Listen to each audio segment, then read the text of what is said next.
Acting చేస్తున్నారు. మనం వీడికి వస్తున్నామని తెలుసుకొని వ్యవసాయ మంత్రి గారు ఏదో వీడియో కాన్ఫరెన్స్ పెట్టినా అంటాడు. ఎవరితో పెట్టినావు? కేంద్రంలో ఉండే ఎవరితో ఎల్లైతోనో పుల్లైతోనో పెట్టిండట. నేనేమంటున్నా అంటే నిజంగా నీకు ప్రేమ ఉంటే నువ్వు వెంటనే క్యాబినెట్లోనే ప్రకటించేది ఉండే.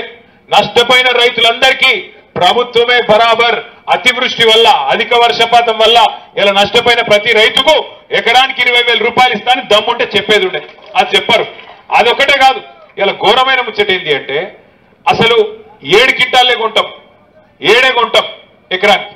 ఇప్పుడే అన్న చెప్పినాడు, ఒక మాట్లాడిన రైతన్న కొన్ని దగ్గరలో జైనత్ల బేలాల 15 క్వింటాలు 20 క్వింటాల దాకా వండుతుంది, మరి మిగతాది ఎక్కడ అమ్ముకోవాలి అనే మాట అడిగాను. బరాబర్ మీకు ఖచ్చితంగా గతంలో ఎట్లయితే 13 క్వింటాల దాకా కొందరో అది కొనేటట్టు చేయించే బాధ్యత మాది. 10 క్వింటాలు సరిపోదు, 13 అయ్యేదాకా కొట్లాడదాం, బరాబర్ దిగి రావాలి.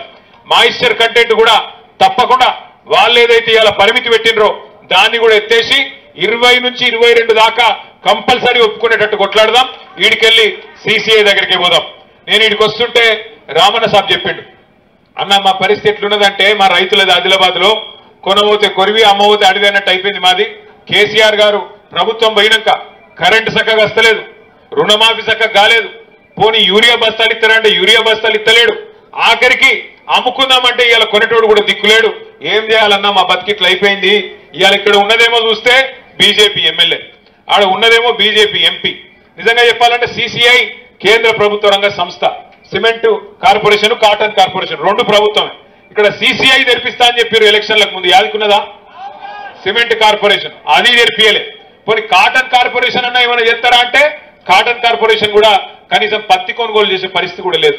ఇంకొక మాట కూడా మీకు తెలియాలి, నేను మంత్రిగా ఉన్నప్పుడు, రామన్న గారు కూడా మంత్రిగా ఉన్నప్పుడు ఆనాడు మా దగ్గరికి సౌత్ ఇండియా మిల్స్ అసోసియేషన్, ఎవరైతే జిన్నింగ్ మిల్స్ స్పిన్నింగ్ మిల్స్ వాళ్ళు ఉంటారు కదా, వాళ్ళందరూ ఒక పెద్ద అసోసియేషన్ వాళ్ళు మా కాడికి వచ్చారు.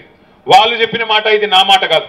వాళ్ళు అన్నారు, సార్ మొత్తం భారతదేశంలో పత్తి పండించే రాష్ట్రాలలో ముఖ్యమైన రాష్ట్రాలు ఏమిటి అంటే గుజరాత్, తమిళనాడు, ఆంధ్రప్రదేశ్, మహారాష్ట్ర, తెలంగాణ. ఈ 5 రాష్ట్రాలు ఉంటాయి సార్. కానీ 5 రాష్ట్రాలలో అన్నిటికన్నా బేహతరీన్ పంట, అన్నిటికన్నా బేహతరీన్ పత్తి పండించేది మన తెలంగాణ, మన ఆదిలాబాద్ రైతులు, మన వాళ్ళు పండిస్తారు. ఇదేదైనా ఉత్తరం చెప్తలేరు.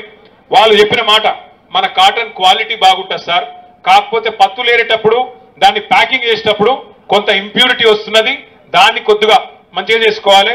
రెండోది మంచి బ్రాండింగ్ చేయాలి, చేస్తే భారతదేశంలో కాదు ప్రపంచంలోనే అత్యుత్తమ కాటన్ మనది, మంచి రేట్ వస్తుంది, బ్రహ్మాండమైన బంగారం వస్తుంది, తెల్ల బంగారం వస్తుంది పత్తి మనది అని చెప్పారు. ఇవాళ ఇప్పుడు విఠలన్న రైతు